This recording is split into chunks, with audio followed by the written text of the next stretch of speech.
Assalamu alaikum friends, welcome back to Mahik Fatima channel. Hope you're all doing good.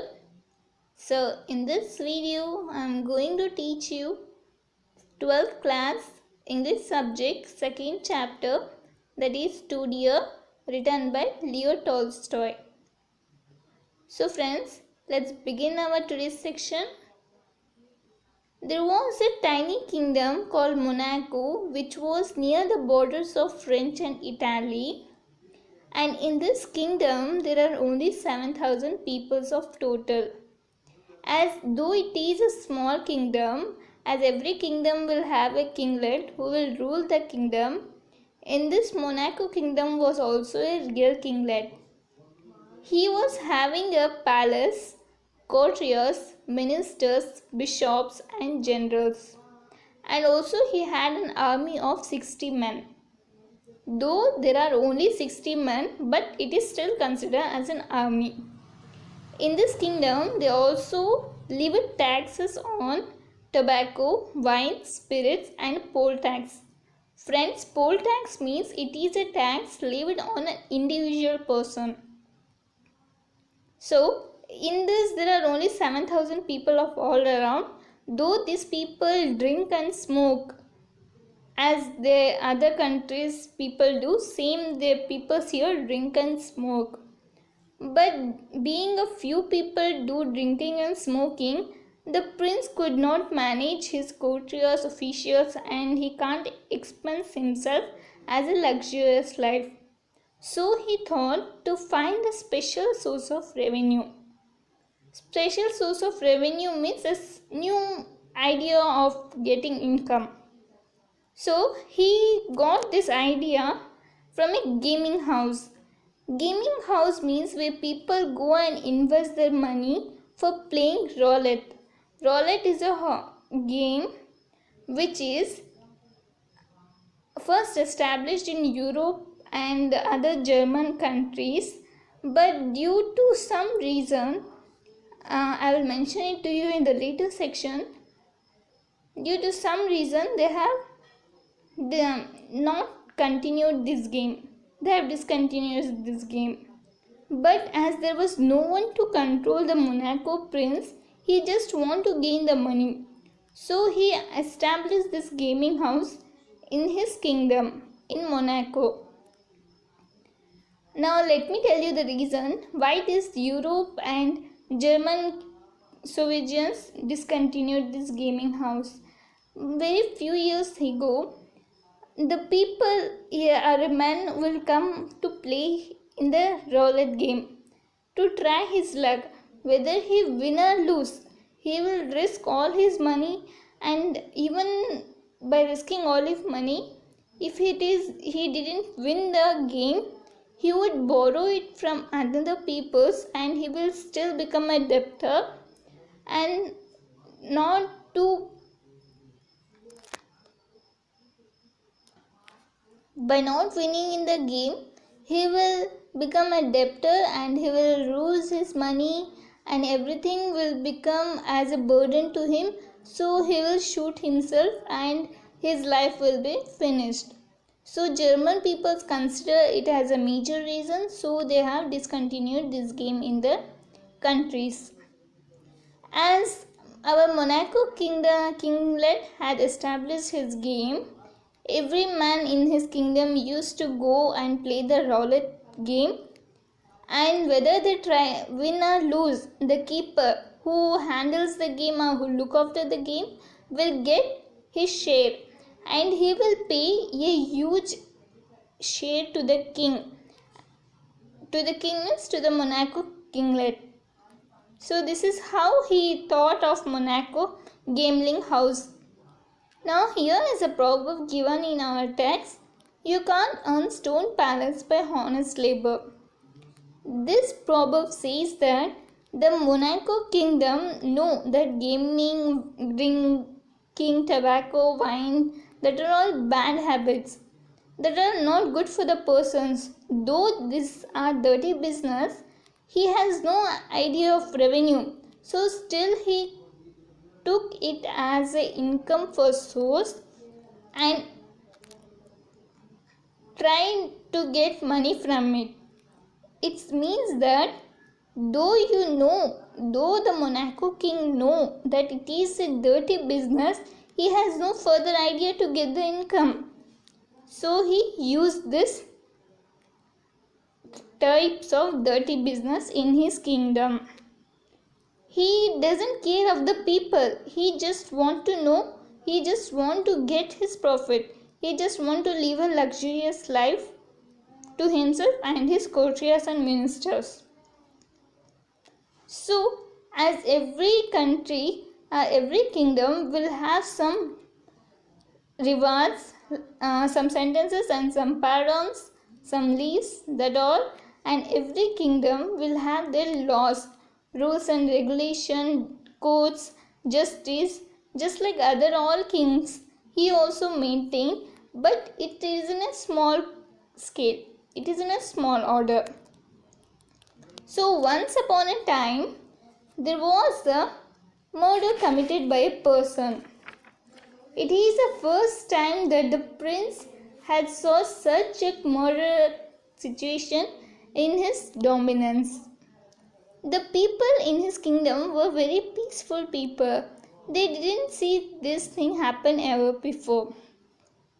So the prince assembled some judges and they thought to solve this case in a judicial manner, and they, as every justice include judges, prosecutors, jury members and barristers, they all argued and finally they judged that the criminal should be get the punishment of cutting of head. So they thought that it is a good idea to cut off the man's head, as next time no one else will try to do a murder by this punishment. So they decided and they judged, and finally they went near the prince and they told him about the idea. The prince said, if it is confirmed that the man needs this punishment, if you want to cut the fellow's head, you just cut him. In the text they have given the sentence, if the fellow must be executed, execute him. So everything was settled, but there was a problem. What was the problem? To cut the man's head, there was no guillotine and there was no executioner. Executioner means the person who cuts the head. Guillotine is a type of machine which is used to cut the man's head. So it was an issue for them. What they thought, they decided to start an inquiry asking the French government that they could lend them a machine and an expert to cut off the criminal's head. So they wrote a letter to the French government and they kindly asked what would be the cost in the letter. So after a week, the French government sent a letter to the Monaco king.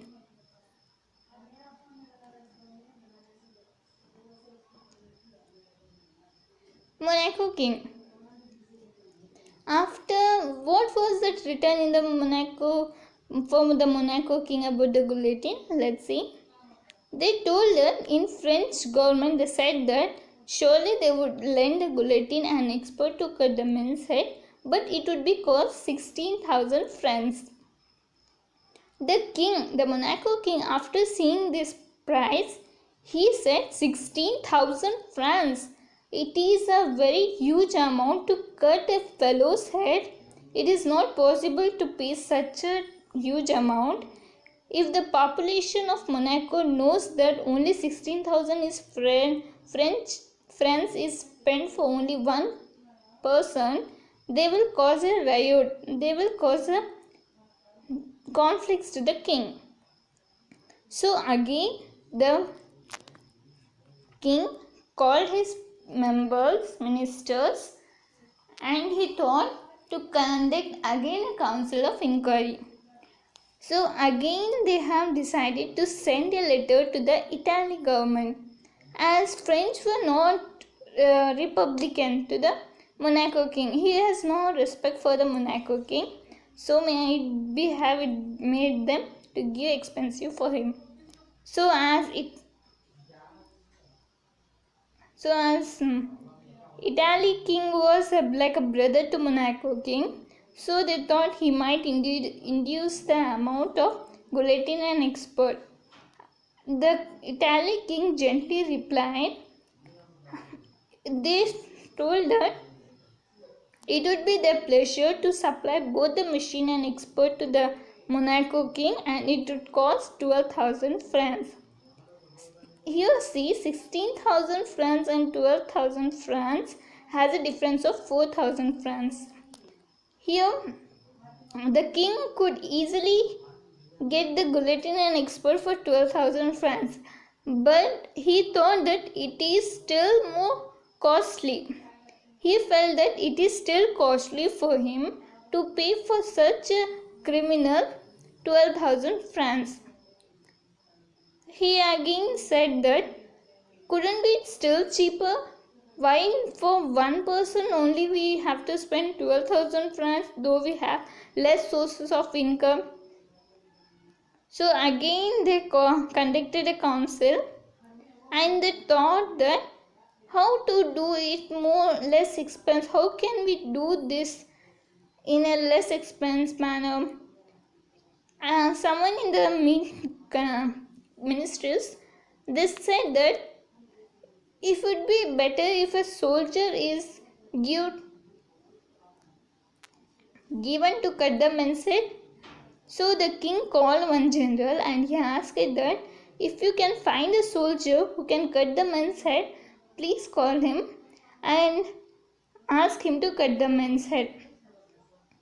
As he thought that the soldiers are trained for killing the people's head only in the war situation, they don't mind killing the people's head. But when the general asked to the soldier, they said that it would be not possible for them to cut a man's head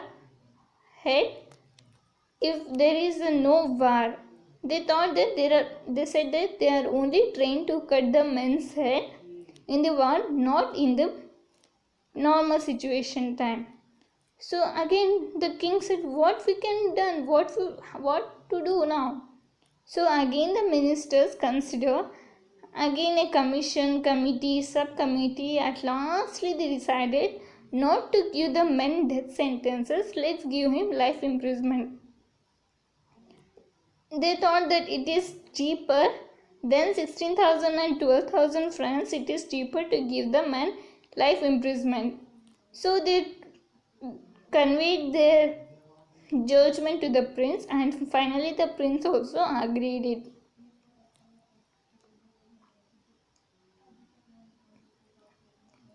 But there was again a problem in that.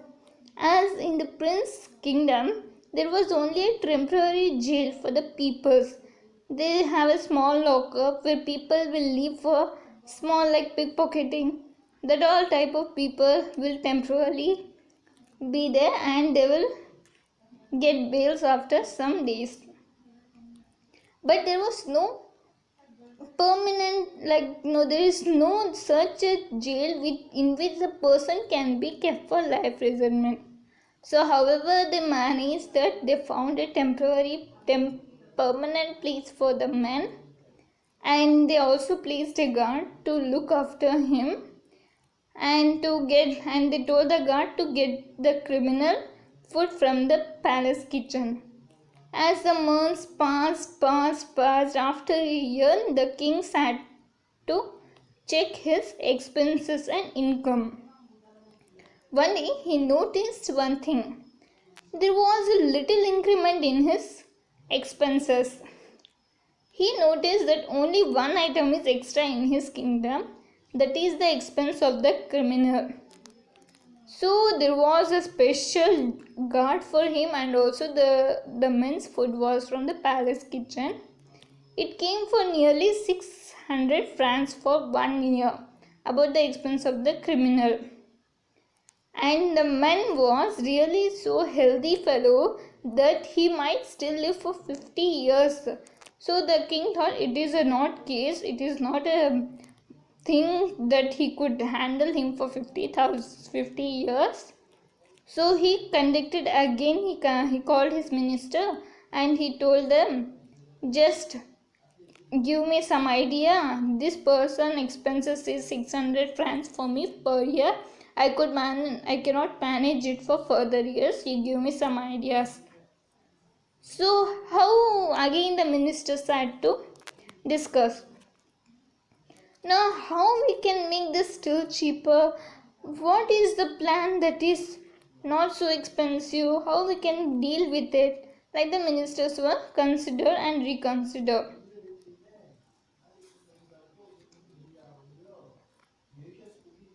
Among the ministers, one person said, "Gentlemen, we can just remove the guard from his duty, and as we remove the guard from the duty, the criminal will himself run off." So everyone thought that it is a great idea. There will be no expenses for the fellow, and we can easily punish him if we run from the jail. So they removed the guard from the criminal's place. They removed the special guard from his duty, and they watched the man.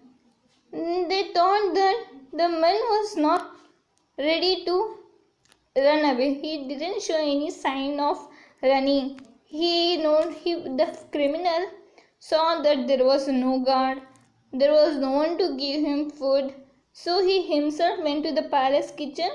As usually, he fetched his food and came back to his prison and shut the door, and he sat himself.